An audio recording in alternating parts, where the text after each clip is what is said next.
সন্ত ৰামপাল গুৰু মহাৰাজ হৈছে এনে এজন মহাপুৰুষ যিজনে নিজৰ সত্য ভক্তি, তত্ত্বজ্ঞান, কৰোণা আৰু সেৱাৰ বলত সমাজত এক নতুন আদৰ্শ বলবৎ কৰিছে।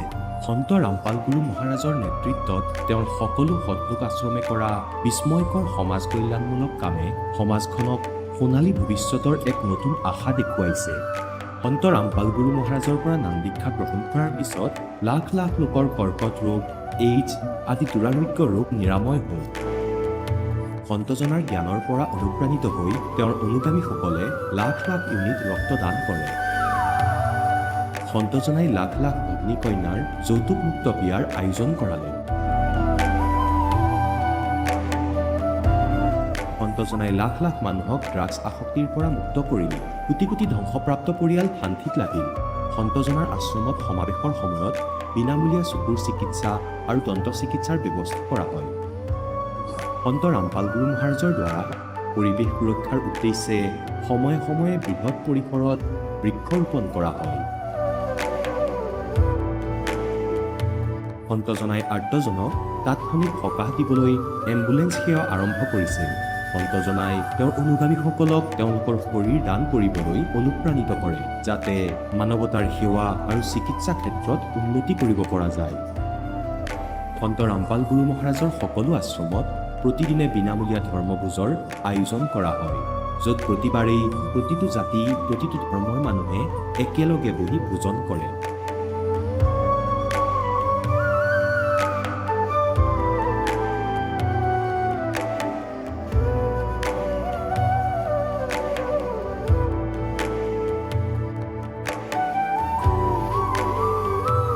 সন্ত ৰামপাল গুৰু মহাৰাজৰ আশ্ৰমত সহস্ৰাধিক বৃদ্ধ বৃদ্ধাই শ্ৰদ্ধা আৰু মৰমেৰে জীৱন যাপন কৰাৰ সুযোগ পায়।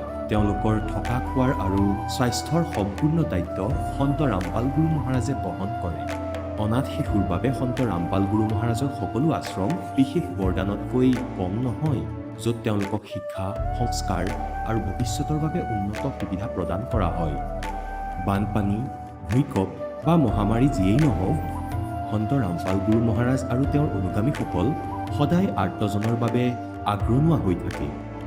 কোভিড মহামাৰীৰ সময়ত সন্ত ৰামপাল গুৰু মহাৰাজৰ আশ্ৰমৰ পৰা কোটি কোটি লোকক খাদ্য, ঔষধ আৰু জীৱন ৰক্ষক সামগ্ৰী যোগান ধৰা হৈছিল। দুখীয়াক সকাহ কৰাই হওক বা যিকোনো শোষিত বা নিপীড়িত শ্ৰেণীৰ অধিকাৰ আৰু মৰ্যাদাৰ বাবে যুঁজ দিয়াই হওক, সন্ত ৰামপাল গুৰু মহাৰাজে সদায় তেওঁলোকৰ সকলো ন্যায্য দাবী চৰকাৰৰ ওচৰলৈ লৈ গৈছে আৰু তেওঁলোকক উপযুক্ত ন্যায় প্ৰদানৰ ক্ষেত্ৰত গুৰুত্বপূৰ্ণ ভূমিকা পালন কৰি আহিছে। সমাজত আধ্যাত্মিক আৰু সামাজিক মূল্যবোধৰ প্ৰতি সজাগতা অনাৰ প্ৰতিটো পদক্ষেপতে সন্ত ৰামপাল গুৰু মহাৰাজ মানৱতাৰ প্ৰকৃত সেৱক হিচাপে প্ৰমাণিত হৈছে। সন্ত ৰামপাল গুৰু মহাৰাজৰ জীৱনে আমাক শিকাইছে যে প্ৰকৃত সেৱা সেইটোহে যিটো নিস্বাৰ্থভাৱে কৰা হয়। আহক আমিও এই মহান সন্তজনৰ এই মহান সেৱাৰ কামত যোগ দিম আৰু সন্ত ৰামপাল গুৰু মহাৰাজৰ পৰা নাম দীক্ষা লৈ আমাৰ জীৱন ধন্য কৰি তোলোঁ।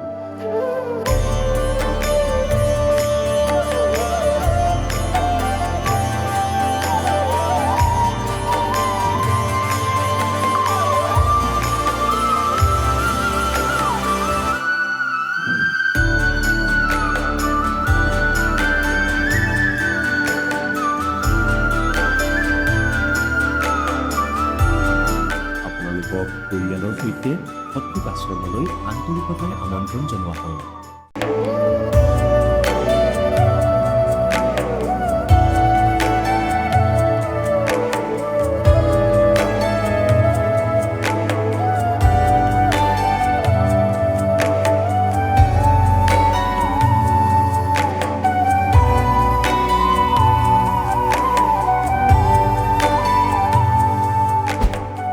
जब लग गुरु मिले ना साचा, तब लग गुरु करो 10 पाँचा। গুৰু সলনি কৰিব পাৰিনে? গুৰু সলনি কৰাটো পাপ নেকি? আধ্যাত্মিকতাৰ এই ক্ষেত্ৰত আচলতে সঠিক গুৰু কোন? গীতাশাস্ত্ৰত বৰ্ণিত তত্ত্বদৰ্শী সন্তজন কোন? এই সকলোবোৰ প্ৰশ্নৰ উত্তৰ জানিবলৈ নিশ্চয়কৈ শুনক জগতগুৰু তত্ত্বদৰ্শী সন্ত ৰামপাল গুৰু মহাৰাজৰ মংগল প্ৰবচন। নমস্কাৰ ছাৰ। নমস্কাৰ ছাৰ। পোনপ্ৰথমে ছাৰ আপোনাৰ শুভ নামটো জনাওকচোন। মোৰ নাম প্ৰণৱ শীল হয়। আপুনি কোন ঠাইৰ পৰা আহিছে?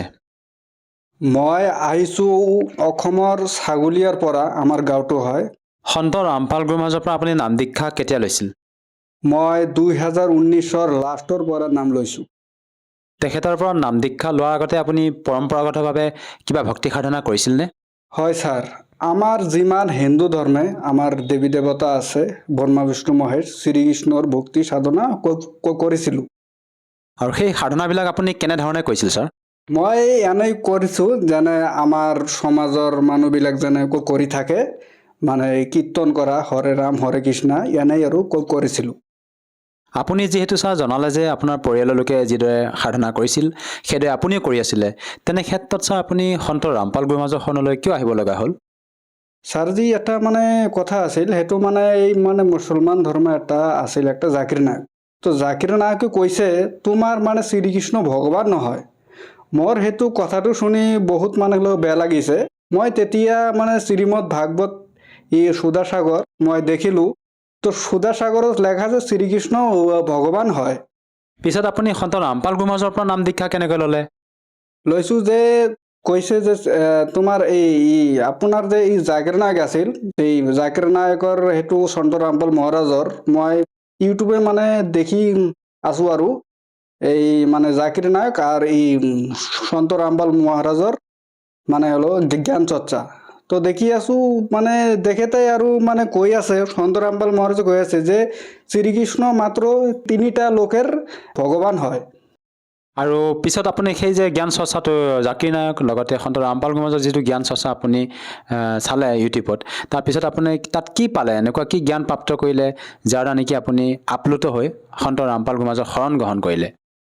সেইটো ছাৰ মই মানে দেখি আছোঁ যে সন্ত ৰামপাল মহাৰাজৰ যিমান জ্ঞান আছে, আমাৰ বেদ গীতা পুৰাণ খুলি মানে গ'লেও দেখাইছে যে ব্ৰহ্মা বিষ্ণু মহেশৰ ওপৰত আৰু ভগৱান আছে। আৰু মই মানে সেইটো দেখি মোৰ মানে ইমান চিন্তা মানে আহিল আৰু ভিতৰত, আৰু মানে ইয়াৰ পৰা আৰু আছে নেকি ভগৱান? তেন্তে হ'লে মই এই মানে সন্ত ৰামপাল মহাৰাজৰ সৎসংগ দেখিলে, তাৰপিছত মই দেখিলোঁ ইণ্টাৰভিউ এটা মানে কৈ আছে যে সন্ত ৰামপাল মহাৰাজ আহি মোক সতলোক লৈ গৈছে, স্বৰ্গলোক লৈ গৈছে। মোৰ সেইটো দেখি মই মানে চিন্তা কৰি আছোঁ, আৰে ইমান সাধু আহিছে সতলোক লৈ যায়, তেন্তে হ'লে মোৰো এটা ভিতৰত এটা মানে চিন্তা আহিলে যে ময়ো তালে মানে দীক্ষা নিয়ে ময়ো তালে এই সতলোক যাম। আৰু তো ইয়াৰ কাৰণেই মই সন্ত ৰামপাল মহাৰাজৰ শৰণ লৈছোঁ মই। ছাৰ, আপুনি যিহেতু আপোনাৰ অনুভৱ দাঙি ধৰিলে যে আপুনি সন্ত ৰামপাল গুৰুৰ মাজৰ যেতিয়া শিষ্যসকলৰ অনুভৱ আপুনি ছ'চিয়েল মিডিয়া প্লেটফৰ্মত চালে, তাৰ দ্বাৰা প্ৰেৰিত হৈ আপুনি সন্ত ৰামপাল গুৰুৰ মাজৰ শৰণ গ্ৰহণ কৰিলে। আমি আপোনালোকৰ গুৰু সন্ত ৰামপাল গুৰুৰ মাজৰ শিষ্যসকলৰ যেতিয়া অনুভৱ চাওঁ, তেওঁলোকে নিজৰ অনুভৱ দাঙি ধৰে যে সন্ত ৰামপাল মহাৰাজৰ পৰা নাম দীক্ষা লোৱাৰ পিছতে বিভিন্ন প্ৰকাৰে লাভ পোৱা বুলি। আপুনি তেখেতৰ পৰা নাম দীক্ষা লোৱাৰ পিছত কেনেধৰণৰ লাভ পাইছে ছাৰ? ছাৰ, মই লাভ পাইছোঁ মই। তেন্তে হ'লে এক দিনৰ পৰা মই ঘৰৰ পৰা মানে সেইদিন মানে বৰষুণৰ মানে বতৰটো আছিল, আৰু মই ঘৰৰ পৰা এই দোকানৰ পৰা গৈ আছোঁ, আৰু তো পিছলি যাই মোৰ হাতৰ হাড্ডিখন ভাঙি গৈছিল।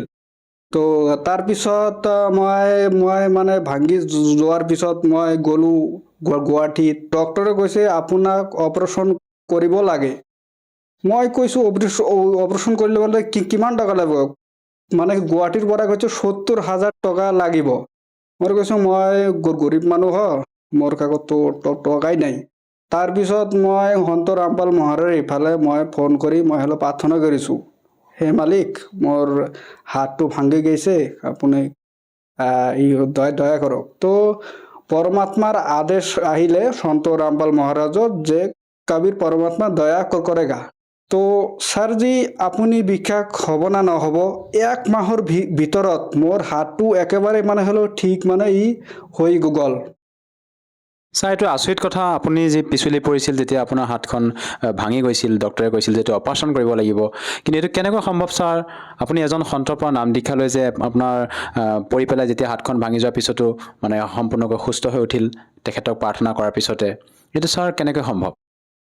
সেইটো হয়, ভগৱান কৈছে, বেদত কৈছে যে যদি সাধকেৰ কোনো মানে সাধকেৰ যদি কোনো ধৰনেৰ প্ৰব্লেম হয় সেইটো মানে হলো পৰমাত্মাৰ যে মন্ত্ৰ দেয় সেই মন্ত্ৰৰ দ্বাৰাই পৰমাত্মা ঠিক কৰি আৰু দেয়। সঁচাই চাই আচৰিত কথা, আপুনি যেতিয়া সন্ত ৰামপাল গুৰুমাজৰ পৰা নাম দীক্ষা ল'লে আপুনি বিভিন্ন প্ৰকাৰে লাভ পাইছে। আপুনি শাৰীৰিকভাৱে হওক বা আৰ্থিকভাৱে হওক বিভিন্ন প্ৰকাৰে লাভ পাইছে। ছাৰ, আৰু এটা কথা জানিব বিচাৰিছোঁ, আপুনি যিহেতু অসমৰ নিবাসী, আপুনি অসমৰ বিভিন্ন শ্ৰদ্ধালুৰ কাষলৈ গৈও ভক্তি সাধনা কৰিব পাৰিলে হয়। আপুনি ছাৰ সন্ত ৰামপাল গুৰুমাজকে যে গুৰু হিচাপে ধাৰণ কৰিলে। ছাৰজি, আজি আমাৰ শাস্ত্ৰ অনুকূল জ্ঞান মানে হলো কাৰোৰ কাষতে নাই আৰু। যেনে আমাৰ অসমত বহুত গুৰু আছে, সেইবিলাক না শাস্ত্ৰৰ বিষয়ে জানে, না গীতা, না শ্ৰীমদ ভাগৱত গীতা, বেদ, পুৰাণ এইবিলাক বিষয়ে কোনো জ্ঞান নাই। কিন্তু আমাৰ সন্ত ৰামপাল মহাৰাজে দেখাইছে শ্ৰীমদ ভাগৱত গীতা, 4 বেদ, 18 পুৰাণৰ সাৰটো মানে গ'লো দেখাইছে যে এনে সাধনা কৰিলে মোক্ষ হ'ব আৰু সনাতন ধাম প্ৰাপ্তি হ'ব। আৰু তাৰপিছত যে আমাৰ যিমান সমাজৰ মানে হলো গুৰু আছে, আমাৰ অসমত গুৰু কোনোবাই কৈ থাকে তুমি কৃষ্ণৰ নাম জপ কৰা, কোনোবা কৈ থাকে তুমি শিৱেৰ ভক্তি কৰা। তো আমাৰ যিবিলাক এই আমাৰ ধৰ্মগুৰু আছে এইবিলাকৰ কোনো মানে হলো জ্ঞান নাই। এইবিলাক জ্ঞান মানে হলো এই নিৰাধাৰ আৰু জ্ঞান আৰু হয় এইটো। ছাৰ, এইটো আমি কেনেকৈ মানি ল'ম, যিহেতু আমি পূৰ্বৰ পৰা হৰে ৰাম হৰে কৃষ্ণ, ওম নম ভাগৱতে বাসুদেৱায় নমঃ বা ওম নম শিৱায় এনেধৰণৰ মন্ত্ৰ আমি জাপ কৰি আহিছোঁ। তেনে ক্ষেত্ৰত ছাৰ আমি কেনেকৈ মানি ল'ম যে আমাক যিসকল ধৰ্মগুৰুৱে আমাক ভক্তিবিধি প্ৰদান কৰিছে সেয়া ভুল বুলি আমি কেনেকৈ মানি ল'ম ছাৰ? সেইটোতো ছাৰজি প্ৰথমে আমাৰ শাস্ত্ৰ দেখিব লাগে যে আমাৰ মানে হলো পূৰ্বপুৰুষ আছে। আমাৰ মানে হলো পূৰ্বপুৰুষে কি কৈছে, আমাৰ পূৰ্বপুৰুষ না কোনো মানে গীতাৰ বিষয়ে জানে, না কোনো মানে নিজের যে নাম লিখিব তেন্তেও না জানে। তো তেনেহলে আমার এই গীতার জ্ঞান মানে গীতারও জ্ঞান নাই। তো তো তেনেহলে যেনে কোনো আমাৰ মানে গীতাত কৈছে অৰ্জুন, যিবিলাক শাস্ত্ৰ বিধি ত্যাগ কৰি মদমানা আচৰণ কৰে না সুখ হয় না এইবিলাক মানে হলো শান্তি হয়। যেনেকুৱা আমাৰ মানে হলো পূৰ্বপুৰুষ এইবিলাক মনৰ ইচ্ছাৰ মতো ভক্তি কৰিছে, এইবিলাক কোনো সুখো হয় নাই আৰু মানে হলো শান্তিও নাই। আৰু আপোনালোকৰ গুৰু সন্ত ৰামপাল গুৰুমাজে আপোনালোকক এনেকুৱা কেনেধৰণৰ মানে ভক্তিবিধি প্ৰদান কৰে? যেনেকৈ গীতাত লেখা আছে যে সত্য সাধনা কৰিলে সত্য সাধনাৰ এটা মন্ত্ৰ আছে, সেইটো কৈছে ওম তৎসৎ। ওমটো হল ডাইরেক্ট এই মানে গুলো পুরুষের জপ, আর তৎ হল অক্ষর পুরুষ, আর সৎ হল এই পরম অক্ষর পুরুষের জপ। ওই হেতু মানে হলো 3টা মন্ত্র কেবল তত্ত্বদর্শী সন্তই দিব। আৰু আমি শুনিছোঁ যে সন্ত ৰামপাল গুৰুমাজে মানে দেৱী দেৱতাসকলৰ ভক্তি কৰিবলৈ মানা কৰে। আমি যিহেতু পূৰ্বৰ পৰা ব্ৰহ্মা বিষ্ণু মহেশকে আদি কৰি বিভিন্ন দেৱী দেৱতাক ভক্তি কৰি আহিছোঁ, কিন্তু আপোনালোকৰ গুৰু সন্ত ৰামপাল গুৰুমাজে এই দেৱী দেৱতাসকলৰ ভক্তি কৰিবলৈ মানা কৰে বুলি শুনিছোঁ। কিয় মানা কৰে আচলত? নহয় ছাৰ, সেইটোতো একেবাৰে মিছা কথা। যিবিলাক আমাৰ মানে গুৰুৰ মানে জ্ঞান গংগা আছে, জীৱনৰ হুকুম পথ আছে, এইবিলাক যদি কোনোবাই জগতৰ মানুহ যদি মানে হলো পঢ়ি থাকে তেন্তে এইবিলাক মানে হলো জ্ঞান হ'ব। যেনে মানে ব্ৰহ্মা বিষ্ণু মহেশ, তাৰপিছত দুৰ্গা, তাৰপিছত গণেশ, এইবিলাক মানে হলো মূল মানে হলো মন্ত্ৰ আছে। যেনেকৈ আমাৰ সন্ত ৰামপাল মহাৰাজে কৈছে, যেনে মানে হলো ভোজ থাকে, তো ভোজেৰ এটা মানে হলো নাম আছে। যদি মানে সাৰাদিনেৰ পৰা যদি কৈ থাকে ভোজ তেনেহলে ভোজ তো না শুনিব। তো ভোজের এটা মানে মন্ত্ৰ আছে, এইবিলাকে হুৰ কৰিলে এইবিলাক মানে হলো শুনে। তো তেন্তে এনে আৰু এই ব্ৰহ্মা বিষ্ণু মহেশেৰ এটা মানে মূল মানে হলো মন্ত্ৰ আছে। এই এটা মানে হলো মূল যেটো মন্ত্ৰ আছে সেইটো মানে তত্ত্বদৰ্শী সন্তই দেয়, আৰ সেইটো মানে বৰ্তমান আমাৰ জগৎগুৰু তত্ত্বদৰ্শী সন্তই এই মানে মূল মন্ত্ৰটো দেয় আৰু। ছাৰ, আপুনি এতিয়া আমাৰ দৰ্শকসকলক কি বাৰ্তা দিব বিচাৰিব, যিহেতু আপুনি সন্ত ৰামপাল মহাৰাজৰ পৰা নাম দীক্ষা লোৱাৰ পিছতে আপুনি শাৰীৰিকভাৱে হওক বা আৰ্থিকভাৱে হওক বিভিন্ন প্ৰকাৰে লাভ পালে। যিসকল দৰ্শকে আজি আপোনাক টিভি স্ক্ৰীণত চাই আছে তেওঁলোকক আপুনি কি বাৰ্তা দিব বিচাৰে, যাতে তেওঁলোকেও সন্ত ৰামপাল মহাৰাজৰ পৰা নাম দীক্ষা লৈ লাভ পাব পাৰে? ছাৰজি, মইতো বাৰ্তা নিদিবৰ, মই এটা হাত জোৰ কৰি প্ৰাৰ্থনা ক'ব যে আপুনি আমাৰ সন্ত ৰামপাল মহাৰাজৰ জ্ঞান গংগা পুস্তক আছে, জীৱনৰ হুকুম পথ আছে, আর গীতা তোমার জ্ঞান অমৃত আছে, এইবিলাক আপুনি মানে পুস্তকটো পঢ়ক, পঢ়ি আপুনি জ্ঞানটো প্ৰাপ্তি কৰি তাৰপিছত সন্ত ৰামপাল মহাৰাজত কাষতে আহি আপুনি দীক্ষা লওক আৰু আপোনাৰ জীৱন সফল কৰক। আৰু যদিহে কোনো লোকে তেখেতৰ পৰা নাম দীক্ষা ল'ব বিচাৰে কেনেকৈ ল'ব পাৰিব ছাৰ?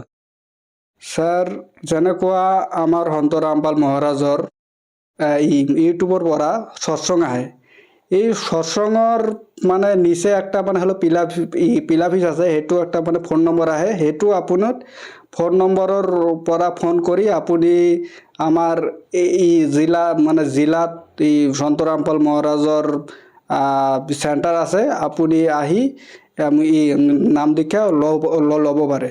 আৰু নাম দীক্ষা লওঁতে কিবা টকা পইচা দিব লগা হয়নে তাত? নহয় ছাৰ, একেবাৰেই ফ্ৰী। আমাৰ মানে সন্ত ৰামপাল মহাৰাজৰ এইফালে মানে নাম দীক্ষা ল'লে এটা টকাও আৰু নাই। ধন্যবাদ থাকিল ছাৰ। নমস্কাৰ। এতিয়া জগতগুৰু তত্ত্বদৰ্শী সন্ত ৰামপাল গুৰু মহাৰাজৰ সৎসংগৰ মাধ্যমেৰে সেই অদ্বিতীয় আধ্যাত্মিক জ্ঞানৰ বিষয়ে জানি লওঁ, যাৰ মাধ্যমেৰে আপোনালোকেও প্ৰাপ্ত কৰিব পাৰিব এনেকুৱা আধ্যাত্মিক, মানসিক আৰু ভৌতিক সুখ যি এতিয়ালৈকে কেৱল আপোনালোকে মীৰাবাই, ধ্ৰুৱ, প্ৰহ্লাদ আদি কেইজনমান ভক্তৰ জীৱন কথাতহে শুনিছে। এতিয়া শুনক তত্ত্বদৰ্শী সন্তৰ সৈতে শাস্ত্ৰ অনুকূল ভক্তি সৎসংগ, এনেকুৱা অদ্বিতীয় আধ্যাত্মিক জ্ঞান যাৰ প্ৰমাণ আছে সকলো ধৰ্মৰ সকলো পবিত্ৰ শাস্ত্ৰত। ক'ৰ পৰা আহিছিলা তুমি? একো ঠিকনা নাই। এই শৰীৰ এৰি আকৌ কলৈ যাবা সেয়াও নাজানা। গতিকে ইয়াকে আত্মজ্ঞান বুলি কোৱা হয়। তেনেহ'লে কি কয় পৰমাত্মাই? कहाँ से आया कहाँ जावेगा, तन छूटे तब कहाँ समाओगा, आखिर तुझको कौन कहेगा, गुरु बिन आत्म ज्ञान, मन ने की कर ले 2 दिन का मेहमान। পুণ্যাত্মাসকল, আমি ইমান গভীৰভাৱে নাভাবোঁ ভগৱানৰ এই বিচাৰক। তেওঁ কি ক'ব বিচাৰিছে, এতিয়া কেনেকৈ কয় পৰমাত্মাই? যিকোনো ঠাইতে গৈ থিয় হৈ যায় কবিৰ পৰমেশ্বৰ আৰু নিজৰ স্বৰত নিজৰ অমৃত বাণীক ক'বলৈ আৰম্ভ কৰি দিয়ে। যেনেকৈ এই শব্দ আপোনালোকক শুনাই আছে এই দাসে, ইয়াত কিমান গভীৰতা ভৰি আছে। কোৱা হয় তুমি সাংসাৰিক ব্যৱহাৰিক মানুহৰ সৈতে সম্পৰ্কত আছা আৰু তেওঁলোকে কেৱল তোমাক ব্যৱসায়ৰ ট্ৰেইনিংহে দিব পাৰে, ব্যৱহাৰিক কথাহে জনাব পাৰে, যিমানেই ভাল আত্মা নহওক কিয়। কিন্তু তোমাক গুৰু অবিহনে এই আত্মজ্ঞান কোনেও ক'ব নোৱাৰে।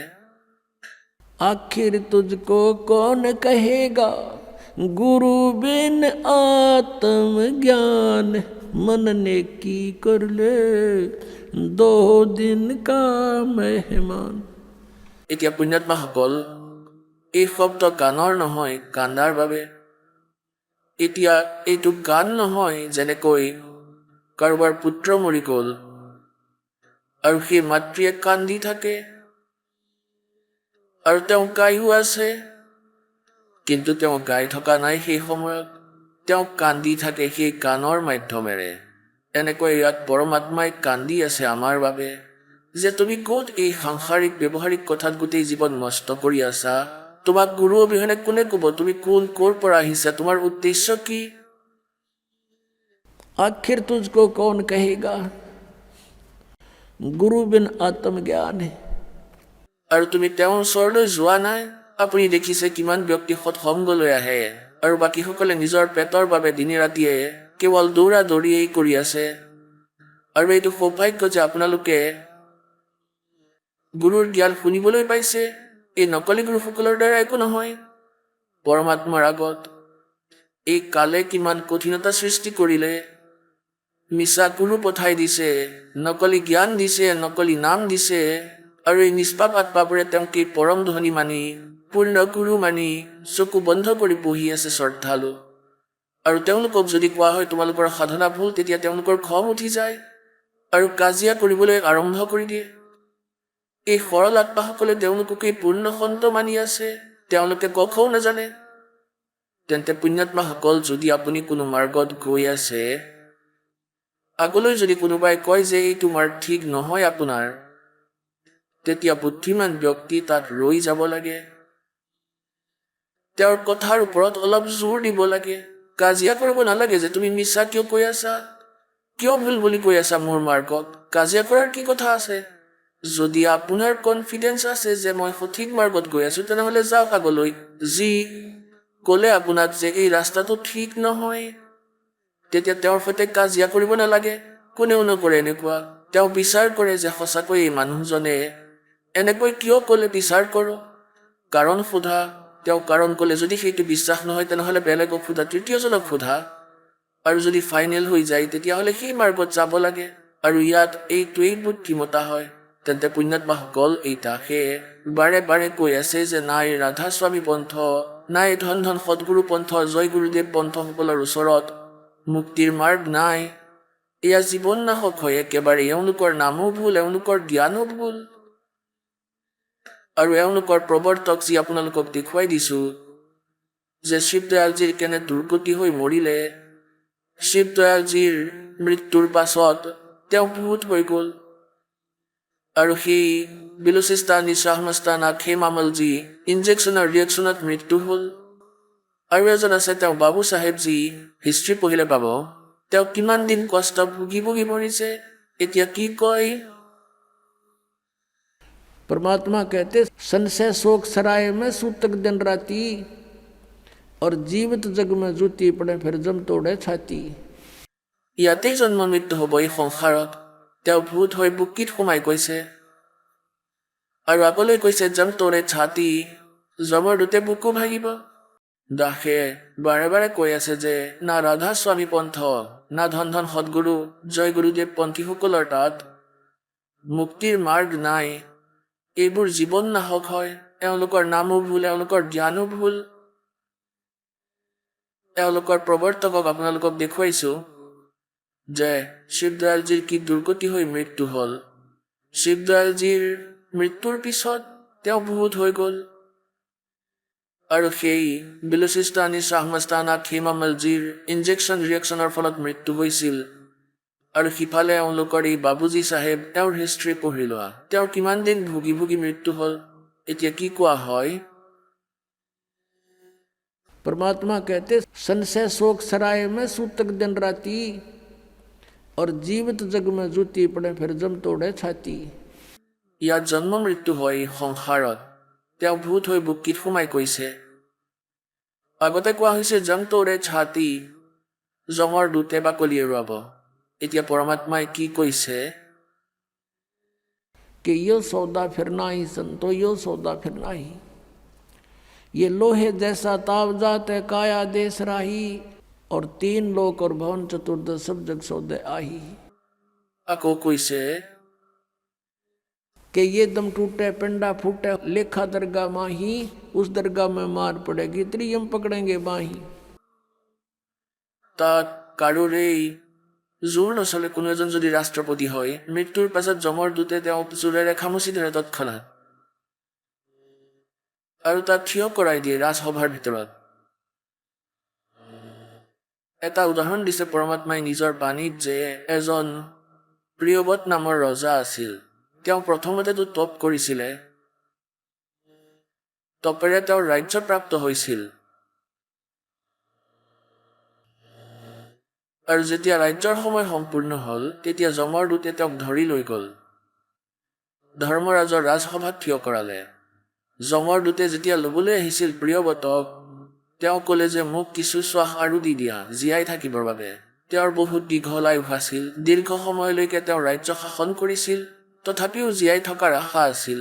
আৰু সেয়ে ক'লে যমৰ দূতক মোক আৰু কিছু শ্বাস দি দিয়া। যমৰ দূতে ক'ব ধৰিলে, সাৱধান, তুমি যদি শ্বাস লোৱা, তোমাৰ শ্বাস পূৰ্ণ হৈ গ'ল, ব'লা। ধৰ্মৰাজৰ ৰাজসভালৈ লৈ গ'ল।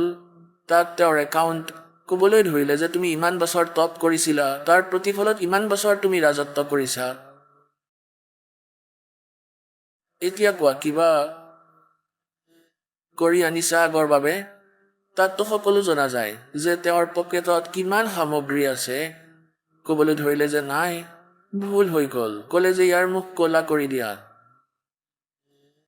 প্ৰিয়ৱতে ক'লে যে মোৰ মুখ কিয় ক'লা কৰা হৈ আছে, ৰজা আছিলোঁ মই সমগ্ৰ পৃথিৱীৰ। তেতিয়া ধৰ্মৰাজে ক'লে ভক্তিৰ কাৰণে পঠিয়াইছিলোঁ, ভক্তি নকৰিলা এনেই থাকিলা। আৰু সেই প্ৰিয়ৱতে ক'বলৈ ধৰিলে যে ভুল হৈ গ'ল। ধৰ্মৰাজে ক'লে যে মই ভুলৰেই শাস্তি দিওঁ, যোৱা পশুৰ যোনিত যোৱা ৰজা, এতিয়া গাধ ৰজা হৈ যোৱা। परमात्मा कहते हैं कबीर हरि के नाम बिना ये राजा रसब हो, रसब माने गधा, और माटी लदे कुमार के और घास न डाले कोई। এতিয়া পুণ্যাত্মাসকল সেই পৰমাত্মা কিমান দয়ালু হয়, কিমান কিমান বাণী কৈ কৈ বুজাই আছে। আৰু লগতে এয়াও কৈ আছে যে তুমি মোক চিনি লোৱা, তোমাৰ সকলো অশান্তি দূৰ কৰি দিম, এই সমস্যাবোৰ শেষ কৰি দিম, এই জন্ম আৰু মৃত্যুৰ। तो पुण्यात्माओं कहते हैं उस दरगाह में मार पड़ेगी यम पकड़ेंगे बाही, जा दिन की मुझे डर नहीं लागे लज्जा रहे कि नहीं। আকৌ কি কৈছে, कि नर नारायण देह पा तू फेर 84 जाही। পৰমাত্মাৰ দৰে মনুষ্য শৰীৰ আপুনি পাইছে, পৰমাত্মাৰ এনেদৰেই মনুষ্য সদৃশ শৰীৰ, সেয়েহে পৰমেশ্বৰকো পুৰুষ কোৱা হয়। আৰু সেই পুৰুষে মনুষ্যক নিজৰ শৰীৰ দিছে, সেয়ে মনুষ্যকো পুৰুষ কোৱা হয়। গতিকে কি কৈছে যে পৰমাত্মাৰ যি মেটেৰিয়েল হয় শৰীৰৰ, সি আমাৰ দৰে নহয়। নাবিদম শুক্ৰমকায়ম নাবিদম, তেওঁৰ শৰীৰ মাতা পিতাৰ সংযোগত হোৱা শুক্ৰৰ পৰা নহয়। তেওঁৰ শৰীৰত হীৰা আদিৰ ব্যৱস্থা নাই। তেওঁ স্বয়ম্ভূ হয়, পৰিভূ হয়। তেওঁ কবিৰ মনীষী হয়, স্বয়পৰিয়াগাত হয়, সকলোতকৈ প্ৰথম দেহধাৰী সেই পৰমাত্মা হয়। अब क्या बताते हैं कि नर नारायण देह पाकर तू फेर 84 जाही, कुल परिवार तेरा सकल कबीला मसलत एक ठराई, बांध पिंजड़ी आगे धर लिया मरगट को ले जाही। মৃত্যু হওঁতেই বংশৰ লোক একত্ৰিত হৈ যাব, আৰু সেই সময়তে ক'ব উঠোৱা, ইয়াক উঠোৱা, সোনকাল কৰা।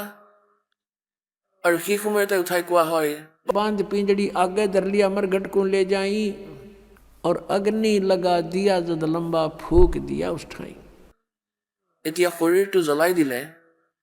এতিয়া পাছত আকৌ এই নকলি গুৰুসকলে এটা নতুন প্ৰচেছ আৰম্ভ কৰিলে। कहते हैं पुराण उठा फिर पंडित आए गुरुजी आगे, और पीछे गरुड़ पढ़ाई। तेरा गजब भैया।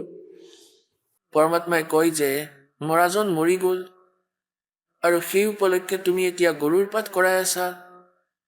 এতিয়া গৰুৰ পুৰাণত এনেকুৱা বহুত কথা আছে যিবোৰ জীৱই প্ৰথমেই পঢ়ি ল'ব লাগে। তাত এনেকৈ লিখা আছে যে এজনে এনেকুৱা অপৰাধ কৰিছিলে, তেওঁৰ পুত্ৰ মৰিছিল। তেওঁ এনেকুৱা অপৰাধ কৰিছিলে, তেওঁৰ চকু ফুটি গ'ল। আকৌ এজনে এনেকুৱা অপৰাধ কৰিছিলে, তেওঁৰ হাত কাটা হৈছিল। যমৰ দূত আহে আৰু যিয়ে ভক্তি নকৰে, আচল ভক্তি নকৰে, তেওঁক ধৰি লৈ যায়, যিয়ে দান ধৰ্ম নকৰে। আৰু আগলৈ কি দেখে যে এনেকুৱা গৰম মাটিৰ ওপৰেৰে লৈ যায় খালী ভৰিৰে।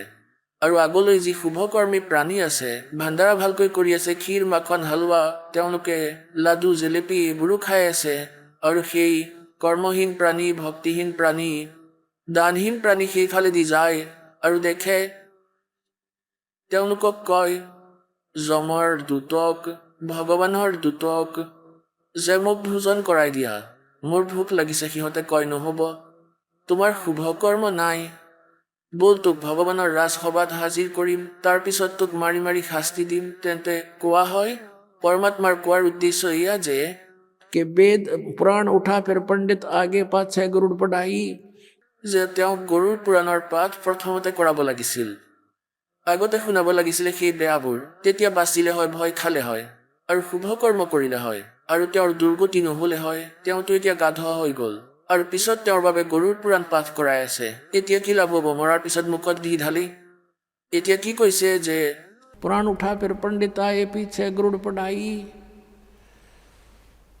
আকৌ কৈছে যে नर से तू पशुआ की जय गद्दा बैल बुनाई, ये 56 भोग कहा मन भोरे की तो कुरडी चरने जाई। পুণ্যাত্মাসকল, পৰমাত্মাই আমাক যি কৈছে সেয়া সত্য যে कबीर ये माया अटपटी और सब गट आण अड़ी, भाई किस किस ने समझाऊं या कुआ भांग पड़ी আমি এই কালৰ নকলি এই সুখৰ ভাং খাই আছো এই কুঁৱাত, কালৰ কুঁৱাত। আৰু সকলোৰে একেধৰণৰে বুদ্ধি হ'ব। যেনেকৈ মদ খোৱা ব্যক্তি বা ভাং খোৱা মানুহ 100 জন পাই যাব আপুনি ৰাস্তাত, তেওঁলোকৰ একেধৰণৰেই ভাষা হয়, একেধৰণৰে চাল চলন হয়, এনেকৈ দুলি থাকে। ইফালে এবাৰ যায় আকৌ সিফালে, কথা ক'লে আকৌ অস্পষ্ট হয়। তেন্তে কোনো এজনৰ সৈতে কথা পাতি চাই লোৱা। যিসকলে নিচা কৰে সিহঁতৰ একেধৰণৰেই ভাষা। গতিকে আমাক সকলোকে এই কালে ভাং খুৱাই ৰাখিছে, মিছা সুখৰ, আৰু এইবোৰতে আমি সকলো ইমান মগন হৈ আছো। আৰু ইয়াত পৰমাত্মাই মনত পেলাইছে, যিজনৰ ভাঙৰ নিচা আঁতৰিব।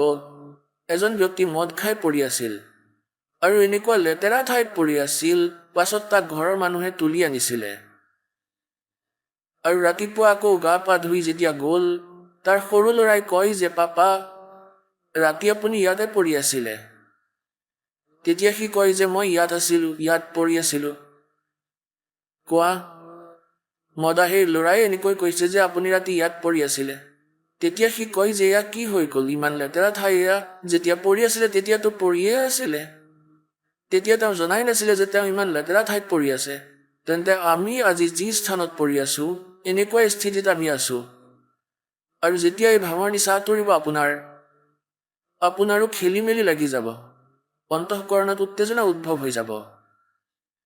এতিয়া কি হয়, এই কালেতো আমাক সাংঘাতিকভাৱে বন্দী কৰি ৰাখিছে। পুণ্যাত্মাসকলে এয়া সঁচা বুলি মানি লোৱা। প্ৰথমতেতো দুখত পীড়িত ৰাখিছিলে, আৰু এতিয়া পৰমাত্মাৰ দুৱাৰলৈ আহিলে আপোনাৰ সুখ হ'ব। আৰু সুখৰ পিছত আপুনি এনেকৈ ভাবিব যে ঠিক কাম চলি আছে, তাৰ পিছত কেইদিনমানতে আকৌ পাহৰিব ধৰিব। গতিকে ইয়াৰ বাবে পৰমাত্মাই কৈছে, सुख के माथे पत्थर पड़ो, नाम हृदय से जावे, बलिहारी उस दुख के जो पल पल नाम रटावे। এতিয়া কবিৰ চাহেবে কৈছে যে আপোনালোকে এই ধাৰণা বনাব লাগিব যে জুই লাগক এনেকুৱা সুখক যিয়ে ভগৱানৰ পৰা আঁতৰ কৰে। হে ভগৱান, এনেকুৱা সুখো নিদিব যাৰ ফলত আপোনাক পাহৰি যাওঁ। এনেকুৱা দুখ দিব পৰমাত্মা, ধন্য সেই দুখ যিয়ে আপোনালৈ মনত পেলায়। আপোনাৰ ওপৰত কষ্ট আহি পৰিছে, আপুনি সকলো ঠাইত ট্ৰাই কৰিছে, উপকৃত হোৱা নাই। আপুনি ইয়াতো ট্ৰাই কৰিবলৈ আহিছে কিছুতো, আৰু ইয়াত এই বিষয়টো ঠিক হ'ব যেতিয়া মনত আপুনি অন্তৰৰ পৰা ভক্তি কৰিছে, নাম লৈ লৈছে, মৰ্যাদা ৰাখিব লাগিব। গতিকে এতিয়া আপোনাৰ এই সুখ হ'বই হ'ব। কিন্তু এই সুখতে সীমিত নাথাকিব। ইয়ালৈ অহা সকলক এয়া সচেতন কৰা হয় যে বৰৱালা আশ্ৰমলৈ আহিলে আপোনাৰ দুখ নিবাৰণ হ'ব। কেৱল এই উদ্দেশ্যে নাহিব, ইয়ালৈ এই উদ্দেশ্যলৈ আহিব যে আপুনি জন্ম মৃত্যুৰ কবলৰ পৰা বাচিব লাগিব। ইয়াৰ লগত এয়াতো আপোনাক ফ্ৰী অফ কষ্ট ৰূপত দিয়া হয়। এনেই এয়া যি সাংসাৰিক সুখ হয়, আপোনাৰ কষ্ট নিবাৰণৰ বাবে এনেই ফ্ৰী দিয়া হয়। এয়া আমাৰ বিজনেছ নহয়, এয়া আমাৰ উদ্দেশ্য নহয়। এতিয়া যেনেকৈ আগৰ দিনত গাঁৱত কোনোৱে এই পাচলি বেচিবলৈ আহে আৰু কোনোবাই ফল মূল বেচিবলৈ আহে, তেতিয়া আমাৰ আইতাই কেনেদৰে দৰদাম কৰিছিলে।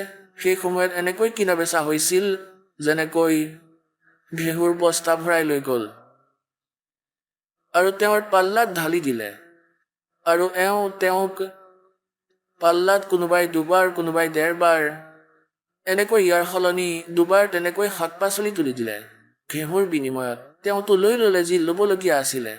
আইতাই তেওঁৰ যি বিনিময় কৰিবলগীয়া আছিলে সেয়া কৰিলে। সেই ঘেঁহুৰ 1 পাল্লা অৰ্থাৎ 1 কিলোৰ বিনিময়ত 2 কিলো 2 বাৰ লৈ ল'লে। পাচলিৰ যি ৰেট আছিলে সিমান লৈ ল'লে। আকৌ কৈছিল যে ৰুংগা আৰু অলপ দিয়া, ৰুংগা মানে ফ্ৰী অফ কষ্ট। তেতিয়া তেওঁ আকৌ 1, 2 আৰু অলপ দি দিছিলে। তেওঁ কয় নহ'ব ভাই, আৰু অলপ দিয়া। কি আৰু অলপ দি দিছিলে, তাক ৰুংগা বুলি কোৱা হয়। এনেই গতিকে কোৱাৰ ভাৱ এয়াই যে যি আচল বিনিময় সেয়াতো আপোনাৰ জন্ম আৰু মৃত্যুৰ দুখ গুচিব ইয়াতহে। আৰু যি এই সাংসাৰিক সৰু সুৰা কষ্ট আপোনাৰ ওপৰত আছে, কোনো ঘৰুৱা দুখ আছে, এইবোৰতো ৰুংগত দিয়া হ'ব ইয়াত। আপোনাক ৰুংগত ফ্ৰীতে, এয়া বিনিময় নহয় আমাৰ, ইয়াততো আপুনি ডিমাণ্ড কৰিছে, সেয়েহে উঠাই দি দিলে 2টা আলু আৰু খাই লোৱা। তেন্তে এই যিবোৰ কষ্ট আপোনাৰ ওপৰত আহিছে, কোনো প্ৰেত বাধা আছে অথবা কোনোবাই অভিশপ্ত কৰি ৰাখিছে, কিবা খেলি মেলি কৰি ৰাখিছে বা কোনো পাপ কৰ্মৰ প্ৰাৰব্ধৰ দণ্ড আছে, এইবোৰতো ফ্ৰীতে কাটিব কবিৰ ভগৱানে। আপোনাৰ আচল যি ৰোগ হয় সেয়া জন্ম আৰু মৃত্যুৰ। এতিয়া কি কোৱা হৈছে, नर से तू पशुआ की जय गद्दा बैल बनाई, ये 56 भोग कहाँ मन बोरे, कि तकुरेड़ी चरणे जाई। ओए है। পুণ্যাত্মাসকল, আমি এই কালৰ এই মিছা সুখৰ ভান পি ৰাখিছোঁ। আমাৰ আজি বিশ্বাস নহয় যে আমি গাধও হ'ম আৰু আমি কুকুৰ গাধ গাহৰি হ'ম আৰু সেই আহাৰ কৰিম যি কুকুৰ গাধ গাহৰিয়ে বৰ্তমান কৰি আছে। আৰু ইয়াৰ বাবে মনত পেলোৱা হয়, सुखदेव ने 84 भुगती बना पजावे खरवो, तेरी क्या बुनियाद पुरानी, तू पेंडा पंथ पकड़वो। কোৱা হৈছে সুখদেৱৰ দৰে ঋষিয়ে 84 লাখ প্ৰাণীৰ দেহৰ কষ্ট ভোগ কৰিবলগীয়া হৈছিল। सुखदेव ने 84 भुगती बना पजावे खरवो, और तेरी क्या बुनियाद पुरानी, तू पेंडा पंथ पकड़वो। যে সুখদেৱনে 84 ভুক্তি গাধ হৈ গ'ল পজাৱে। পজাৱে মানে পজাৱা হৈছে আগতে যেনেকৈ কুমাৰে লগাইছিল, তাত ইটা বনাইছিলে আৰু ইটা বনোৱাৰ পিছত যি ছাই থাকিছিলে তাৰ ওপৰতেই আৰু লগাই দিছিলে। তাত ক'তো পেলোৱাৰ ঠাই নাছিল, তাৰ ওপৰতেই আকৌ পিছৰ বছৰ লগাই লৈছিলে, আকৌ তৃতীয় বছৰটো। ফলত বহুত ওখ টিলা হৈ পৰিছিল আৰু গাধত তলৰ পৰা কেঁচা ইটা ৰাখিছিলে। তাৰ কঁকালৰ মোনাত আৰু তলৰ পৰা কেঁচা ইটা লৈ গৈছিলে। কেঁচা নমাইছিলে আৰু পকাটো তৎক্ষণাত উঠাই দিছিলে আৰু এচাৰিৰে মাৰি তললৈ ধাক্কা দি দিছিলে। 1 ছেকেণ্ডৰো তাৰ ওচৰত ৰোৱাৰ সময় নাই। তলৰ পৰাও ভৰাই পঠিওৱা হয়, ওপৰৰ পৰাও আকৌ ভৰাই পঠিয়াই। শেষত কঁকাল ভাঙি যায় গাধটোৰ। আৰু আবেলি খাদ্য খাবৰ বাবে কোৱা হৈছিলে কুৰ্দিত, অৰ্থাৎ বাহিৰত পথাৰত। তাত খাইছিলে আৰু বাহিৰতে চৰি আহিছিলে আৰু সেৱা কুমাৰৰ কৰিছিলে। পাছত ভঙা কঁকালত ঘাঁ লাগি যায় আৰু সেইবোৰ কাউৰীয়ে খুচৰে। সেই ঘাঁৰ ওপৰতেই কুমাৰে আহি পেলাই আকৌ মোনা ৰাখি দিয়ে আৰু ইটা ভৰাই লগে লগে তাক আকৌ ষ্টাৰ্ট কৰি দিয়ে আচাৰি লৈ। এতিয়া চাওক পুণ্যাত্মাসকল, আমাৰ শৰীৰ, ইয়াত কিবা কাৰণত যদি ইয়াৰ কোনো ছাল এৰাই যায় আৰু তাৰ ওপৰত যদি কিবা কাৰণত কাপোৰো লাগি যায়, কাপোৰ লগে লগে আমাৰ চকু পানী ওলায়, ইমান যন্ত্ৰণা হয়। আৰু আজি সেই প্ৰবল প্ৰতাপী যেতিয়া ৰজা হৈ আছিল, ভক্তি কৰা নাই, সৎ সাধনা কৰা নাছিলে, আজি গাধ হৈ আছে। কঁকাল ভঙা, ওপৰত মোনা আৰু মোনাৰ ভিতৰত কোৰ চেণ্ড, অৰ্থাৎ সেই খোৰা ইটাৰ যি বালি, সেয়াও ঘাতে আহি পৰে আৰু তাৰোপৰি ওপৰত ইটাৰ ঘহনি খাই এনেকৈ খোজকাঢ়োতে আৰু তাৰ চকু পানী বৈ আহে, কিন্তু সি একো কৰিব নোৱাৰে, সি বিবশ। এতিয়া পুণ্যাত্মাসকল, প্ৰথমতে ময়ো এনেকৈয়ে আছিলোঁ। এতিয়া পৰমাত্মাৰ দয়াৰে আত্মা নিৰ্মল হৈছে। এই কথাবোৰ মনত পৰিলে শৰীৰ কঁপি উঠে। আৰু এয়া এবাৰ নহয়, অসংখ্যবাৰ। এবাৰ নহয়, অসংখ্যবাৰ এই কষ্ট উঠাইছোঁ মই। এতিয়া পুণ্যাত্মাসকল, আপোনালোকৰ কিমান ৰেহাই হ'বলৈ গৈ আছে, কিমান লাভ হ'বলৈ গৈ আছে, আপুনি বুজিব নোৱাৰিব। আৰু আমি কিমান কষ্ট ভোগ কৰিলোঁ অসংখ্যবাৰ। এয়াতো এবাৰৰ, গাধৰ এদিনৰ কথা কোৱা হৈছে। এই কষ্ট এদিনৰ, এনেকুৱা হয়। আৰু এটা গাধৰ জীৱন কিমান হয়? अब इसलिए बताते हैं सतगुरु के उपदेश का, जय सतगुरु की संगत करते सकल कर्म कट जाई, अमरपुरी पर आसन होते जहाँ धूप ना छाई। যদি সৎগুৰুৰ সংগ কৰি লৈ শৰণলৈ আহি যায়, এই নকলি সৎগুৰুসকলৰ কোনো কাম নাহিল হয়। সেয়ে কোৱা হয়, এয়া কেনে দুখ আপোনাৰ হৈ আছে, কি প্ৰকাৰে বাইপাছ উলিয়াব এই সন্তই। এতিয়া কিমান দুখ হয় প্ৰাণীৰ ওপৰত, আধ্যাত্মিক মাৰ্গক আধ্যাত্মিক ঘটনাৰেই তুলনা কৰা হয়। কাৰোবাৰ কোৱা মাত্ৰই নহয়, আপোনালোকক দেখুৱাই আছোঁ ইতিহাস। এজন পুণ্যাত্মাৰ তেওঁৰ ওপৰত কিমান আপদ আহিছিলে। আৰু যি ধন আপোনাৰ প্ৰাপ্ত হ'বলৈ গৈ আছে, যি জ্ঞান, ভক্তি আৰু বিধান আপুনি পাবলৈ গৈ আছে, তাৰ দ্বাৰা আপোনাৰ কিমান বেনিফিট হ'ব, কিমান ৰেহাই পাব। अब परमात्मा कहते हैं धर्मदास तो ये लाख दुहाई और ये सार शब्द की दबार ना जाई। আজিলৈকে যি পৰমাত্মাই এই তত্ত্ব জ্ঞানক, এই তত্ত্ব নামক, হাৰ নামক এই আচল মন্ত্ৰক লুকুৱাই ৰাখিছিলে, কিয়নো সত্যযুগ ত্ৰেতা আৰু দ্বাপৰত এই প্ৰাণীসকল দুখী হোৱা নাছিলে আৰু পূৰ্বৰ পুণ্যকৰ্ম এওঁলোকৰ বহুত আছিলে, যি কাৰণত যিবোৰ সাধনা তেওঁলোকে কৰিছিলে তাতেই তেওঁলোক সুখী আছিলে। তেওঁলোকে এয়া ভাবিছিলে মোৰ এই সাধনাৰে সুখ প্ৰাপ্ত হৈছে। সেইকাৰণে সত্যযুগ ত্ৰেতা আৰু দ্বাপৰত পৰমাত্মাই কালক ৰেহাই দি দিছিলে, যি তেওঁ প্ৰাৰ্থনা কৰি বিচাৰিছিলে, আৰু কৈ দিছিলে যে ঠিক আছে ভাই, 3 যুগত মই প্ৰাণী লৈ নাযাওঁ, আৰু 4ৰ্থ যুগ কলিযুগত মই লৈ যাম।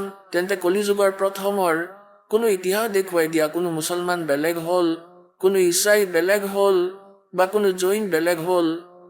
আমি বেদৰ অনুসাৰে সাধনা কৰি থাকিলোঁ আৰু আমাৰ ইতিহাস একেই, বৰ্ণ কেৱল কৰ্ম আধাৰেৰে আছিল।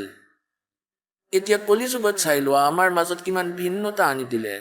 কোনো হিন্দু হ'ল, কোনো মুছলমান হ'ল, কোনো শিখ হ'ল, আকৌ কোনোবা বেলেগ কিবা হ'ল। আমাক বেলেগ বেলেগকৈ ভাগ কৰিলে। তেওঁ ভয় খাইছিলে যে কলিযুগত পৰমাত্মাৰ সৈতে চুক্তি হৈছিলে, তেওঁ নিজে আহিব, নহ'লে কোনো দাসক পঠাব নিজৰ শক্তি দি। গতিকে তেতিয়া এনেকুৱা কৰি দিয়া এই প্ৰাণীসকলক, তেওঁলোক একেবাৰে কণ্ডেম হৈ যায়, এজন আনজনৰ শত্ৰু হৈ যায়, আৰু ইজনে সিজনৰ সাধনাত ভুল ক'লে মৰিবলৈ তৈয়াৰ হৈ যায়। এনেকুৱা সময়ত পৰমাত্মাই এয়া আৰম্ভ কৰিছে। কিন্তু এয়া আমাৰ বুদ্ধিহীনতা হয়। ধৰি লোৱা তোমাৰ মাৰ্গক মই ভুল বুলি কৈছোঁ আৰু তোমাৰ কনফিডেঞ্চ আছে যে ঠিকেই হয়, তেন্তে নুশুনিবা, ইয়াত কাজিয়াৰ কি কথা আছে? এয়া কালেই কৰায়। কিন্তু এতিয়া পৰমাত্মাৰ দয়া হৈ গ'ল নিজৰ সন্তানৰ ওপৰত। সমাজ শিক্ষিত হয় আৰু সকলো ইতিহাস আমাৰ হাতত আছে। আমাৰ সৎগ্ৰন্থ প্ৰত্যেক ধৰ্মৰ প্ৰত্যেক ধৰ্মাৱলম্বীৰ হাতত আছে, আৰু দাসে তাতে ক'ব যে এনেকুৱা লিখা আছে, খুলি চাই লোৱা, বিষয়টো বুজি পাবা। গতিকে এতিয়ালৈকে আমি সদগুৰু নোপোৱাৰ বাবে কিমান কষ্ট কৰিলোঁ। सतगुरु के उपदेश का लाया एक विचारे, जय सतगुरु मिलते नहीं फिर जाते नरक दुआरे। नरक द्वार में दूते सब करते खेचा ताने, उनसे कभू ना छूटता फिर फिरता चारों खानी। ओहे, 4 खानी में भरमता कबू न लगता पारे, सो फेरा सब मिट गया मेरे सतगुरु के उपकारे। 7 समंदर की मसी करूं और लेखनी करूं बन राय, धरती का कागज करूं गुरु गुण लिखे न जाए। এতিয়া আপোনালোকক দেখুৱাই আছোঁ এক ইতিহাস, যে সদগুৰু যদি নাপায়, যিয়ে সাধনা কৰি আছে তেওঁলোকৰো দুৰ্গতি হয়। আহক জৈন ধৰ্মক জানো। এখন কিতাপ আছে, ইয়াৰ লেখক হ'ল প্ৰবীণ চন্দ্ৰ জৈন, M.A. শাস্ত্ৰী। এয়া চাওক, এয়া এওঁলোকৰ মন্ত্ৰ, ওম হ্ৰাং নমঃ। হ্ৰাং, আমি দিওঁ এই নাম, এই হৰি ওম হ্ৰাম, এয়াতো হ্ৰাম হৈ গ'ল। আহক জৈন ধৰ্মক জানো। লেখক প্ৰবীণ চন্দ্ৰ জৈন, M.A. শাস্ত্ৰী, জম্মুদ্বীপ, হস্তিনাপুৰ। আৰু প্ৰকাশক হ'ল শ্ৰীমতী সুনীতা জৈন, জম্বুদ্বীপ, হস্তিনাপুৰ, মেৰঠ। আহক আমি এতিয়া সেই শ্ৰদ্ধালুসকলৰ অনুভৱবোৰ জানো, যিসকলে জগতগুৰু তত্ত্বদৰ্শী সন্ত ৰামপাল গুৰু মহাৰাজৰ পৰা দীক্ষা প্ৰাপ্ত কৰিছে তথা তেওঁ কোৱা ভক্তি মাৰ্গ এওঁলোকে অৱলম্বন কৰি আছে। নমস্কাৰ। নমস্কাৰ, কি নাম হয় আপোনাৰ? ভাৱনা সোলাংকি। ক'ৰ পৰা আহিছে আপুনি? মই পুনেৰ পৰা আহিছোঁ। কি কাম কৰে আপুনি? মই বৰ্তমান পঢ়ি আছোঁ। মোৰ প্লেন গ্ৰেজুৱেশ্যন চলি আছে, BSc কৰি আছোঁ, আৰু তাৰ লগে লগে মই এভিয়েশ্যন আৰু ট্ৰেভেল মেনেজমেণ্টৰ কৰ্চো কৰি আছোঁ। সন্ত ৰামপালদেৱ মহাৰাজৰ লগত কেতিয়াৰ পৰা জড়িত? সন্ত ৰামপালদেৱ মহাৰাজৰ লগত মই 2006 পৰা জড়িত। সন্ত ৰামপালদেৱ মহাৰাজৰ পৰা নাম দীক্ষা লোৱাৰ আগতে আপোনালোকৰ পাৰিবাৰিক ভক্তিৰ পৰিৱেশ কেনেকুৱা আছিলে? কি ভক্তি সাধনা কৰিছিলে আপুনি? সন্ত ৰামপালদেৱ মহাৰাজৰ শৰণলৈ অহাৰ আগতে মোৰ ককা যিজন শিৱ ভক্ত আছিল, বহুত ডাঙৰ, তেওঁ এজন পণ্ডিত আছিলে, যিয়ে মানে সকলোকে জৰা ফুকা কৰা ইত্যাদি। গতিকে আমিও তেওঁকে ফ'ল' কৰিছিলোঁ। আৰু আমাৰ কুলদেৱী মাতা মানে দুৰ্গা আছিলে, আমি তেওঁৰো সাধনা কৰিছিলোঁ। আৰু অন্য যি দেৱ দেৱতা আছিলে তেওঁলোকৰো ভক্তি সাধনা কৰিছিলোঁ, তেওঁলোকৰ ব্ৰত ৰাখিছিলোঁ, এইবোৰে কৰিছিলোঁ। যদি আপুনি সাধনা কৰিয়েই আছিলে তেন্তে সন্ত ৰামপালদেৱ মহাৰাজৰ শৰণলৈ অহাৰ প্ৰয়োজননো কিয় হ'ল? আমি সেই সাধনা কৰি আছিলোঁ, কিন্তু আমি যেতিয়া সন্ত ৰামপালদেৱ মহাৰাজৰ সৎসংগ শুনিলোঁ তেতিয়া আমি গম পালোঁ আমি যিমানবোৰ সাধনা কৰি আছোঁ আমি এই সকলোবোৰ আনৰ কথা শুনিহে কৰিছিলোঁ। তেওঁ ক'লে সেই আধাৰতে কৰিছিলোঁ। আমাৰ একো বেছ নাছিলে, কোনো প্ৰুফ নাছিল যে আমি যিবোৰ কৰি আছিলোঁ তাৰ কিবা প্ৰমাণো আছে। সেইবোৰ আমাৰ শাস্ত্ৰৰ আধাৰত আছেনে? যেতিয়া আমি এই সকলোবোৰ সন্ত ৰামপালদেৱ মহাৰাজৰ সৎসংগ শুনি গম পালোঁ, যেতিয়া তেওঁ সকলো শাস্ত্ৰ খুলি ক'লে যে আমি এইটো মানিছিলোঁ যে আমাৰ যিমান ধৰ্ম আছে তাৰ একৰ্ডিং সকলোৱে বেলেগ বেলেগ, যেনে মুছলমানসকলে আল্লাহ বুলি কয়, হিন্দু লোকসকলে তেওঁলোকৰ যিমান দেৱী দেৱতা আছে তেওঁলোকৰ নাম লয়। গতিকে যিমান ধৰ্ম আছে সিমান ভগৱান বহি আছে, ঠিক আছে। গতিকে সদায় এটা কনফিউজন আছিল যে একজেক্টলি সেই এজন কোন হয় যিজনে আমাক সকলোকে সৃষ্টি কৰিছে। গতিকে সেইটো এটা সন্ধান আছিল সদায়, কিন্তু তাৰ উত্তৰ আমি পোৱা নাছিলোঁ। তাৰ কোনো প্ৰমাণ নাছিলে যে তেওঁ আচলতে হয় কোন, যদি আছেও প্ৰমাণ কি। গতিকে সেই যি প্ৰুফ সন্ত ৰামপালদেৱ মহাৰাজৰ সৎসংগৰ পৰা পালোঁ। তেওঁৰ সৎসংগ যেতিয়া আমি শুনিলোঁ তাৰ ভিতৰত তেওঁ যি শাস্ত্ৰ অনুসৰি তেওঁ শাস্ত্ৰ খুলি আমাক দেখুৱালে, লাগিলে সেয়া কোৰাণে হওক অথবা বাইবেলে হওক, লাগিলে গুৰু গ্ৰন্থ চাহেব হওক, গীতা অথবা বেদ হওক, তেওঁ আমাক সকলো গ্ৰন্থ খুলি দেখুৱাই কৈছে। তেতিয়া আমাৰ বিশ্বাস হ'ল যে হয়, যে এই ভক্তিয়ে আমাক সঠিক দিশ দেখুৱাব আৰু ইয়াকে আমি বাছি ল'ব লাগে। ভাৱনা আপোনাৰ সঁচাকৈ লাগেনে যে আজিলৈকে কোনো সন্তই সেই কথা কোৱা নাই যি সন্ত ৰামপালদেৱ মহাৰাজে কৈছে? ছাৰ, আপুনিয়ে কওকচোন যে সন্ত ৰামপালদেৱ মহাৰাজৰ বাদে আন কোনোবাই এই ভক্তিৰ কথা কৈছে? কোনোবাই? কাৰণ আজি যদি আমি সমাজত চাওঁ, যিমানবোৰ সন্ত আছে সকলোৱে নিজৰ নিজৰ লিটাৰেচাৰ বনাই থৈছে। তেওঁলোকে নিজৰ নিজৰ ভিডিঅ' কিতাপ আদি প্ৰিণ্ট আউট কৰি অলৰেডি সেনেকুৱা কোনো বস্তুটো লুকাই থকা নাই, সকলোবোৰ আমি নেটত এভেইলেবল পাওঁ, ঠিক আছে। আৰু আপুনি মিডিয়াৰ মানুহ, গতিকে আপোনাৰ কামেই হ'ল সন্ধান কৰা। গতিকে আপুনিয়ে আমাক কৈ দিয়ক কোনজন এনেকুৱা সন্ত আছে যিজনে নিজৰ শাস্ত্ৰ খুলি এই কথা কৈছে যে পৰমাত্মা সাকাৰ হয়, অথবা এনেকুৱা কোনো সন্ত আছে যিয়ে নিজৰ শাস্ত্ৰৰ পৰা এজন ভগৱান বুলি কৈছে। যিমান সন্ত আছে সকলোৱে নিজৰ নিজৰ এজন ইষ্ট দেৱতালৈ বহি গৈছে, কিন্তু সন্ত ৰামপালদেৱ মহাৰাজ এনেকুৱা এজন সন্ত হয় যিজনে এজনেই পৰমাত্মা, যিজন কুল মালিক, সকলোৰে মালিক, যিজনে এই সৃষ্টি ৰচনা কৰিছে, তেওঁৰ বিষয়ে উইথ ফেক্ট আৰু অথেণ্টিক প্ৰুফ কৈছে।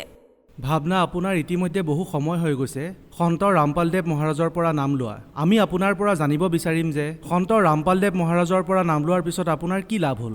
হয়, সন্ত ৰামপালদেৱ মহাৰাজৰ লগত জড়িত হোৱাৰ পিছত সকলোতকৈ প্ৰথমে এটা আৰ্থিক লাভ, সকলোতকৈ প্ৰথমতেতো মোৰ আধ্যাত্মিক লাভ হ'ল যে এক সৎভক্তি পাই গ'লোঁ, আমি সঠিক ৱে অফ ৱৰ্শ্বিপ পাই গ'লোঁ, যি আমাৰ শাস্ত্ৰৰ আধাৰত আছে।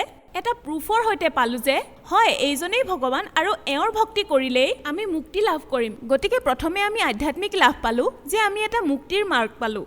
দ্বিতীয় কথাটো হ'ল যে যেনেকৈ আৰ্থিক লাভ, আগতে আমাৰ কণ্ডিশ্যন, আৰ্থিক পৰিস্থিতি বহুত বেয়া আছিলে, যে মানে ঘৰত এপোৱা গাখীৰ অনাটো আমাৰ কাৰণে সম্ভৱপৰ নাছিলে ইমান, আৰু আমাৰ দেউতাই যিমান বিজনেছ কৰিছিলে সকলোবোৰ দিনে দিনে লছলৈ গৈ আছিল, এটাও ছাকচেছ হোৱা নাছিল। গতিকে যেতিয়া আমি সন্ত ৰামপালদেৱ মহাৰাজৰ শৰণলৈ আহিলোঁ, এটাতো আমি আৰ্থিক আৰু আধ্যাত্মিক লাভ পালোঁ, আৰু দ্বিতীয়তে শাৰীৰিক লাভ, যিটো মই ইয়াত আপোনাৰ লগত শ্বেয়াৰ কৰিব বিচাৰিম। যে সৰুতে এবাৰ মই ইয়াৰ পৰা পুনেত থাকোঁ, প্ৰপাৰ ৰাজস্থানৰহে হয়। যেতিয়া আমি ঘৰলৈ গ'লোঁ, নানীৰ ঘৰলৈ, তেতিয়া মষ্টলি ভূত প্ৰেত যিবোৰ আমি কওঁ সেইবোৰ প্ৰায় গাঁৱত থাকেই, ঠিক আছে। তালৈ গ'লোঁ আৰু যিহেতু কথা কোৱাৰ মোৰ বহুত অভ্যাস, গতিকে সেইকাৰণে তাত কেইগৰাকীমান লেডিজ বহি আছিলে তাত। তেতিয়া মই তেওঁলোকৰ আগত এনেকুৱা কিছুমান কথা কৈ দিলোঁ যি কাৰণে তেওঁলোকে মোক কেটচ কৰিলে। গতিকে সেয়া মোৰ লগত সৰুৰ পৰাই হৈ আছিলে। যেনেকৈ মোৰ ৰাতি যেতিয়া মই শুই থাকোঁ তেতিয়া সেইটোৱে আহি মোৰ মাক অশান্তি কৰিছিলে যে মোক গাখীৰ খুৱাওক, নহ'লে মই আপোনাৰ ছোৱালীক মাৰি পেলাম, এনেকুৱা কথা।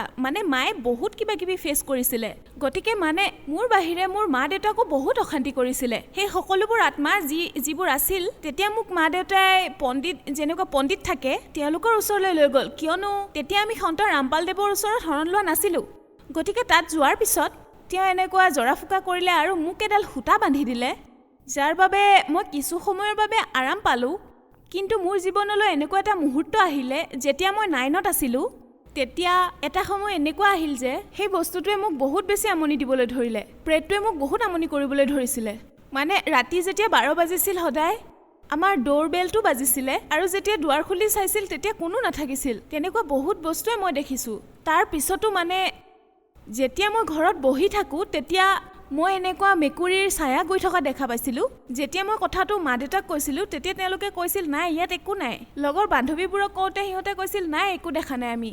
লগতে এই সকলোবোৰ বস্তু আৰু ৰাতিও মই যদি হলত শুই থাকোঁ তেতিয়া তাৰে খিৰিকীবোৰ খুলিবলৈ চেষ্টা কৰে, আৰু যদি মই বেডৰুমত শুই থাকোঁ তেতিয়া তাৰে খিৰিকী খুলিবলৈ চেষ্টা কৰে। মই সকলো কৰি চালোঁ, আনকি পাকঘৰতো শুই চালোঁ, তেতিয়া তাতো খিৰিকীখন খুলিবলৈ চেষ্টা কৰে। গতিকে ইমানবোৰ বস্তু হোৱাৰ পিছত মই মেণ্টেলি বহুত ডিষ্টাৰ্ব হৈ গৈছিলোঁ, যিটো কাৰণে মানে মোৰ হাই ফিভাৰ হৈ গৈছিলে। মানে এফালে সেই সময়টো এনেকুৱা আছিল যে মোৰ বহুত বেছি জ্বৰ উঠি গৈছিলে, আনকি সেইকাৰণে ইনজেকশ্যনো দিব পৰা নাছিলে।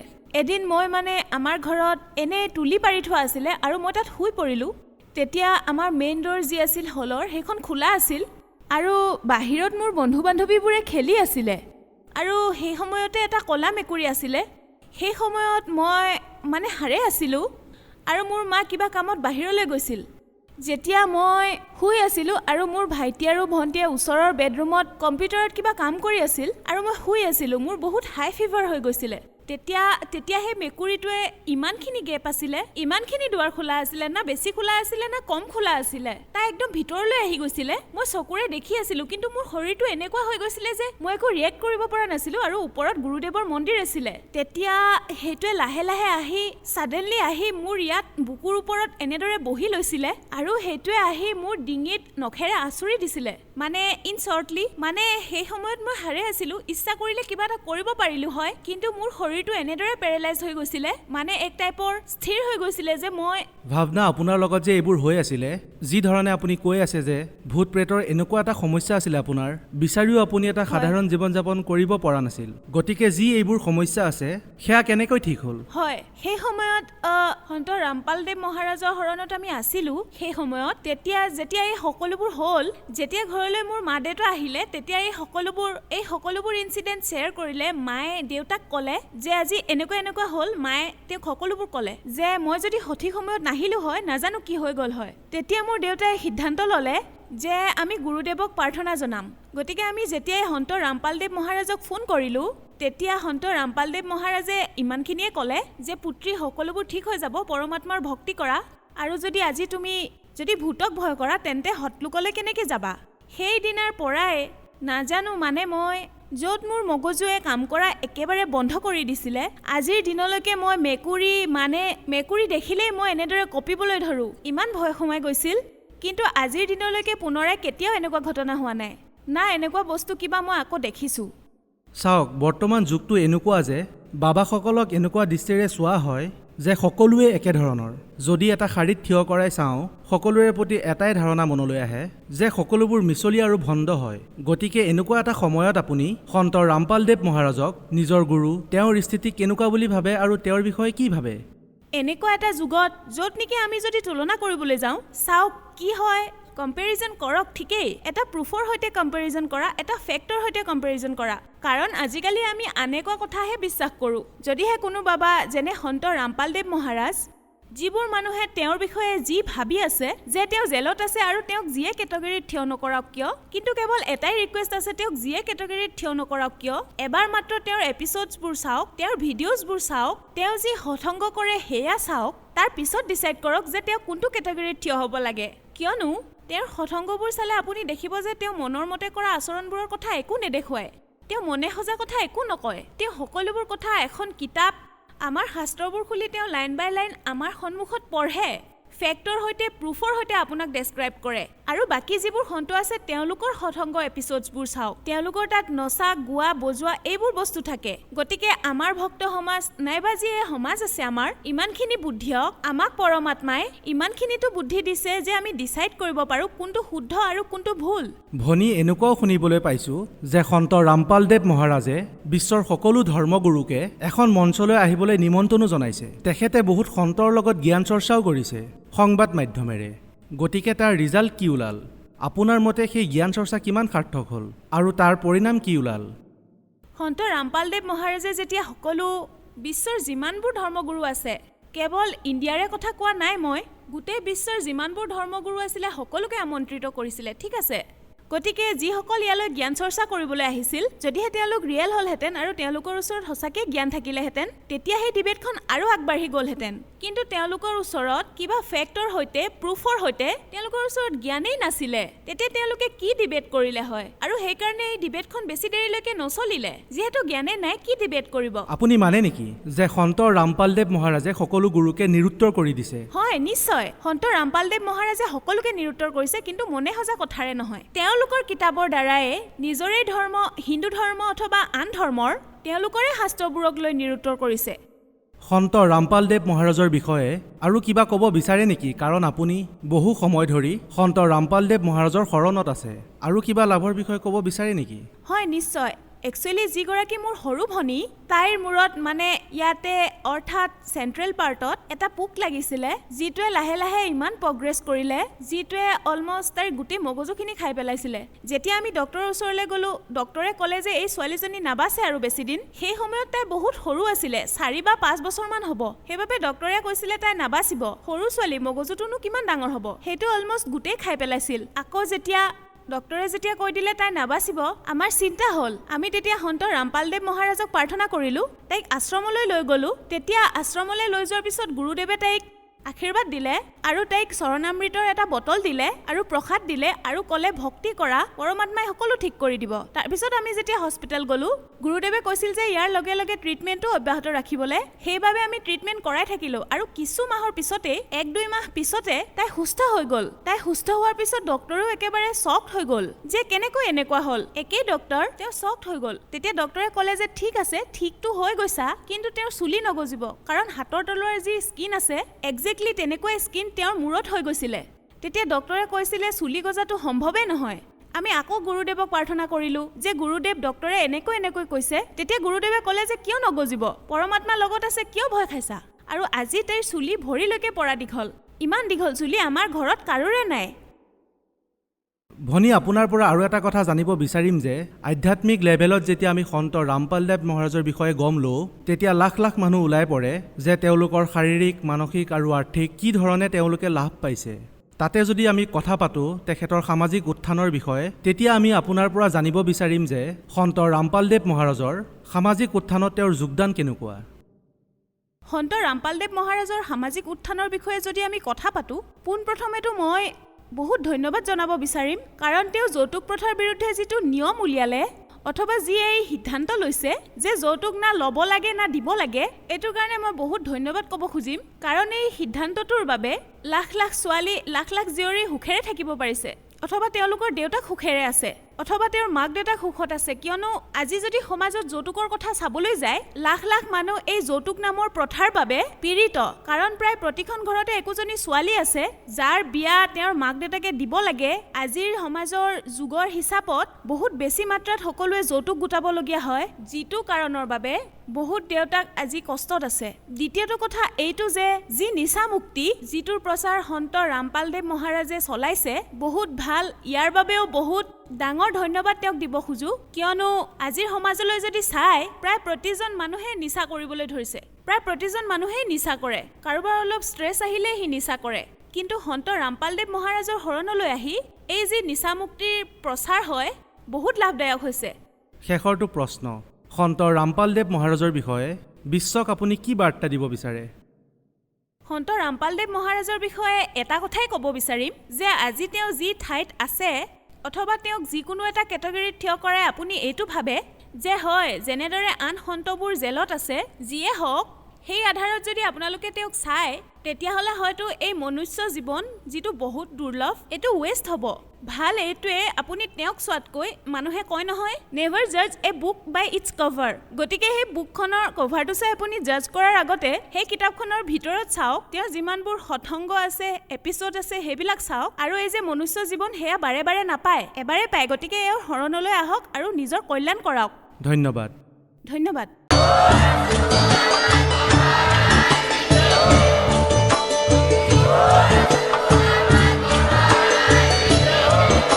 আপুনি শুনি আছিলে জগতগুৰু তত্ত্বদৰ্শী সন্ত ৰামপাল গুৰু মহাৰাজৰ মংগল প্ৰবচন অধিক জানিবৰ বাবে ভিজিট কৰক www.jagatgururampalji.org সন্ত ৰামপাল গুৰু মহাৰাজৰ শুভ আশীৰ্বাদত সমগ্ৰ বিশ্বতে 500তকৈ অধিক নাম দীক্ষা কেন্দ্ৰ আছে, য'ত সন্ত ৰামপাল গুৰু মহাৰাজৰ দ্বাৰা বিনামূলীয়াকৈ নাম দীক্ষা দি থকা হৈছে।